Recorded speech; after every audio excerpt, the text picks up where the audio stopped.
MS-13, safe house identified in suburban Maryland. 17 hostages confirmed inside, including 4 minors. Intelligence indicates forced labor and trafficking operation, running for 14 months from residential property in quiet neighborhood. Critical timeline. Organization leadership ordering relocation of all victims to new locations across 3 states beginning Saturday morning. Current time, Thursday evening. Marshals and FBI have 48 hours to coordinate simultaneous raids on primary safe house and 2 secondary locations before victims vanish into a network that spans from Long Island to Northern Virginia. If delayed, 17 people disappear, 4 children lost. Families searching for years may never find answers. The investigation had begun 7 months earlier with a single phone call. A woman working at a nail salon in Annapolis had managed to contact a domestic violence hotline using a customer's phone while the customer was distracted. The call lasted 43 seconds. The woman whispered that she was being held against her will, that there were others, that they were moved every few months. The line went dead before she could provide an address. The hotline operator flagged the call to local police, who passed it to the FBI's Human Trafficking Task Force. The phone number that had placed the call was traced to a customer who remembered the salon, but not the specific employee who had borrowed her phone. The salon itself was investigated quietly. Agents posed as customers over several weeks. They observed the employees, noting signs of coercion. The women never left alone. They never handled money directly. They were transported to and from work in the same van each day. They showed signs of malnutrition and exhaustion. The salon was one node in a larger network. The FBI identified connections to similar establishments across Maryland, Virginia, and Delaware. The workers at these locations shared certain characteristics. Foreign nationals, primarily from Central America, who had entered the country seeking asylum or economic opportunity, and had instead found captivity. They had been promised jobs and housing. They had received debt bondage and locked doors. The organization running this network was MS-13. The gang had expanded beyond its traditional activities of drug trafficking and extortion into human trafficking, recognizing the profit potential of forced labor. Workers in nail salons, restaurants, and construction sites generated thousands of dollars per month while costing the organization almost nothing to maintain. The victims were too frightened to escape. They had been told their families back home would be killed if they tried to flee. Some had seen others punished for attempting to run. They believed the threats completely. The FBI spent months mapping the network before identifying the central coordination point. A house in suburban Maryland, in a neighborhood of split-level homes and manicured lawns, where families raised children and commuted to government jobs in Washington. The house appeared ordinary from the outside. A lawn that was mowed regularly, cars in the driveway, blinds that were always drawn. Inside, according to intelligence developed through surveillance and informant testimony, the organization held victims between assignments. New arrivals were processed there, their documents confiscated, their debts explained to them. Those being transferred between locations passed through.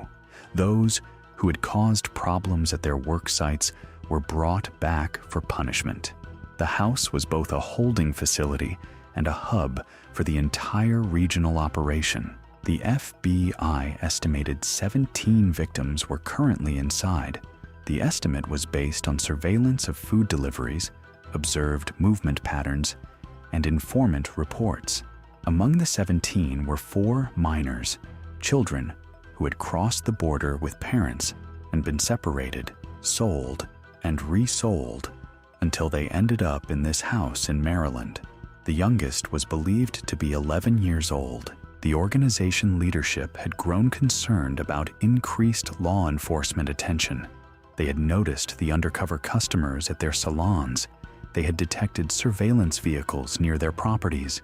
They had decided to restructure the operation, relocating all victims to new locations that law enforcement had not yet identified. The relocation was scheduled to begin Saturday morning, less than 48 hours away. Once the victims were moved, the investigation would effectively restart from zero.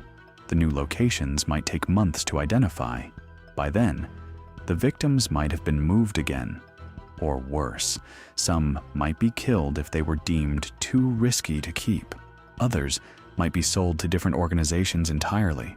The children might disappear into networks that specialized in the most horrific forms of exploitation. The 48-hour window was not arbitrary. It was the difference between rescue and loss. The U.S. Marshals Service was brought into the operation for their expertise in tactical operations and fugitive apprehension. Several MS-13 leaders involved in the trafficking network were already federal fugitives, wanted on charges ranging from racketeering to murder. The Joint Task Force would conduct simultaneous raids on 3 locations: the primary safe house in Maryland and 2 secondary sites in Virginia, where additional victims and organization members were believed to be present. The planning began Thursday evening. The raids would occur Friday at 5 a.m., when the organization members would be least alert and the victims would be in the buildings rather than dispersed to work sites. 3 tactical teams were assembled, 1 for each location. Each team included deputy marshals, FBI agents, and local law enforcement officers who had been vetted and briefed. The primary safe house presented the greatest challenge. Intelligence suggested at least 6 armed MS-13 members inside at any given time, in addition to the 17 victims. The gang members were known to be violent and unlikely to surrender peacefully. The victims were scattered throughout the house, making it impossible to use aggressive entry tactics without risking civilian casualties. The extraction would need to be surgical. The 2 secondary sites were smaller operations. One was an apartment complex in Alexandria, where 5 victims were held by 3 gang members. The other was a restaurant in Arlington that served as a front for the organization, with 4 victims working in the kitchen under guard by 2 gang members. The simultaneous raids were essential. If one location was hit and word reached the others, the remaining victims might be killed or moved immediately. Thursday night was spent in preparation. Tactical teams reviewed building layouts obtained through utility records and real estate databases. Entry points were identified, roles were assigned, communication protocols were established. Medical teams were staged at nearby locations, ready to respond the moment victims were extracted. Translators fluent in Spanish and indigenous Central American languages were brought in to communicate with victims who might not understand English. The victims themselves had no idea rescue was coming. They went to sleep Thursday night in the same conditions they had endured for months or years: locked rooms, minimal food, fear of punishment for any perceived disobedience. Some had stopped hoping for rescue long ago. Others prayed every night for salvation that seemed to never come. None knew that federal agents were gathering less than 2 miles away, preparing to end their captivity in hours. Friday, 4 a.m. The tactical teams moved into position. The Maryland team approached the safe house from 3 directions, with vehicles staged on adjacent streets to prevent escape. The Virginia teams coordinated their approach to arrive simultaneously at their respective targets. Radio communication confirmed all units were ready. At 4:47 a.m., the sun still below the horizon, the operation commander gave the order. 3 locations across 2 states were breached within 15 seconds of each other. At the Maryland safe house, the front and rear doors were breached simultaneously. Tactical officers flooded into the structure, shouting commands in English and Spanish. The first MS-13 member encountered was in the kitchen, reaching for a weapon. He was subdued before he could fire. The second was in a hallway, attempting to flee toward the basement. He was tackled and restrained. The third drew a handgun and managed to fire 1 round before being shot by 2 officers. He survived, but would face decades in prison after recovery. The remaining gang members surrendered after seeing the overwhelming force arrayed against them. 6 total were taken into custody at the primary location. Weapons recovered included 4 handguns, 2 shotguns, and 1 assault rifle with multiple loaded magazines. The house had been prepared for a siege that never came. The victims were found throughout the structure. 8 were in the basement, in a converted space with mattresses on the floor and a single bathroom shared among them. 5 were on the 2nd floor, in rooms that had been modified to lock from the outside. 4 were in the attic, in conditions so cramped that adults could not stand upright. Among them were the 4 children, ranging from 11 to 16 years old, who had been separated from families they might never see again. The extraction was methodical and compassionate. Officers trained in trauma-informed response escorted victims out of the building, providing blankets and water, speaking softly in their languages, assuring them that they were safe now, that the people who had hurt them were being taken away in handcuffs. Some victims wept, some were silent, unable to process the sudden reversal of their circumstances. Some asked immediately about family members they had not seen since their captivity began. At the Alexandria apartment, the raid proceeded with similar efficiency. The 3 gang members inside were asleep when the breach occurred. They were restrained before fully waking. The 5 victims were found in a back bedroom, locked behind a door reinforced with additional hardware.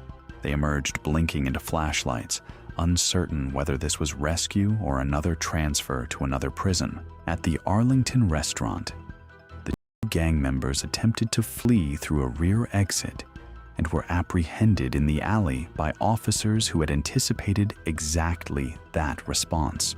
The 4 victims in the kitchen were discovered in a storage room converted to sleeping quarters, surrounded by the supplies they had spent months preparing for customers who never knew their meals were made by enslaved hands. By 5:23 a.m., all 3 locations were secured. 11 MS-13 members were in federal custody. 26 victims had been extracted alive. The 4 children were being transported to specialized facilities where child welfare professionals would begin the long process of assessment and recovery.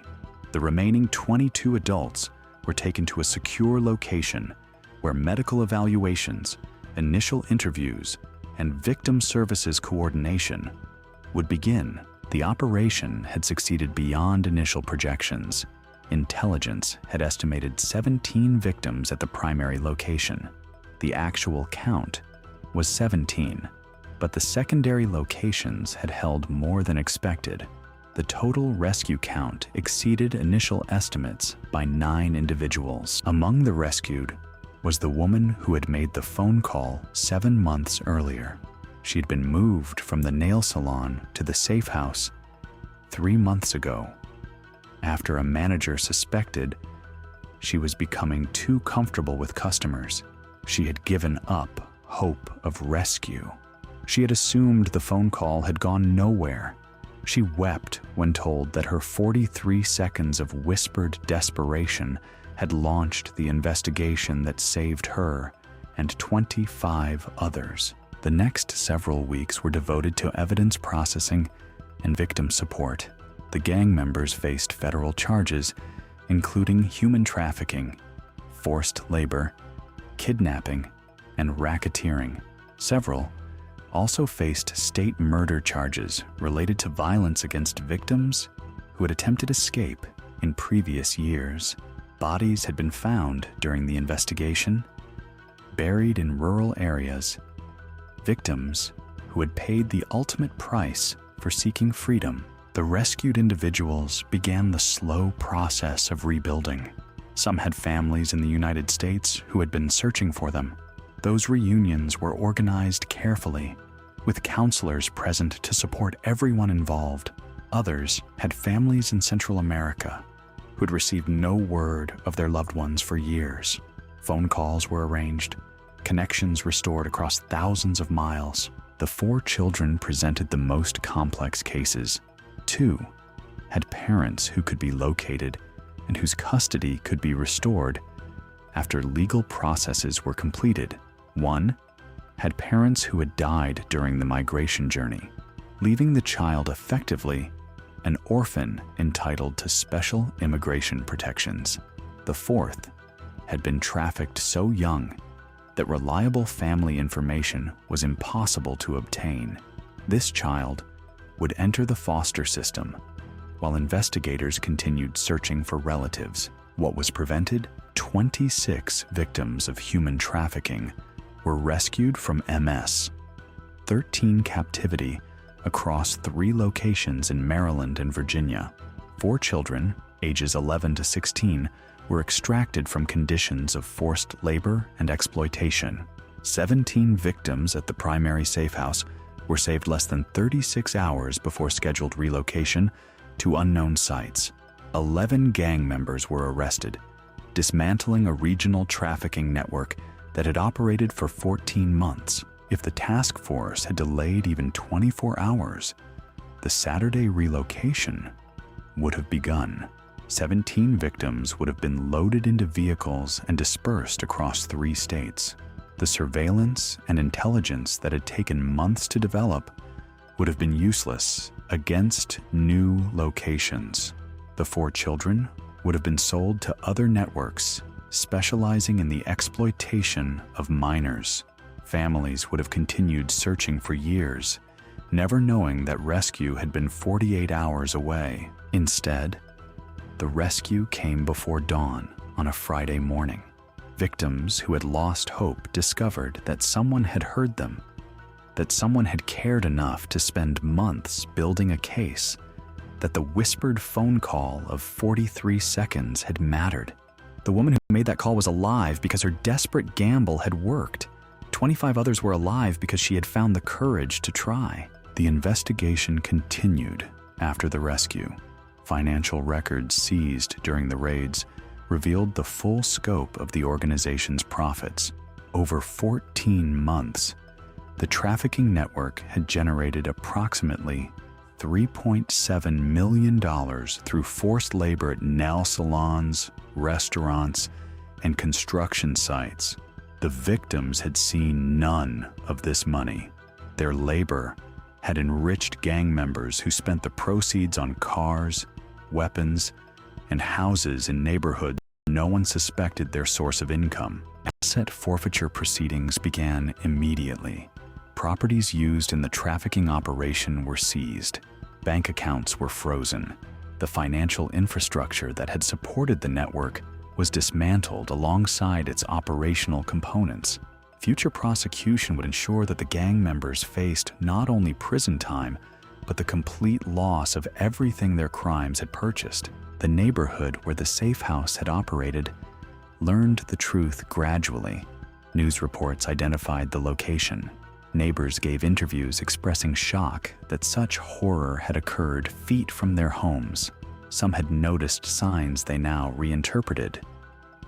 The blinds always drawn, the van arriving at odd hours, the faces glimpsed through windows who never appeared outside. They had assumed privacy rather than imprisonment. They had assumed choice rather than captivity. The guilt of unknowing witnesses is a common aftermath of trafficking rescues. People wonder what they might have seen, what they should have reported, whether their inattention cost victims additional months of suffering.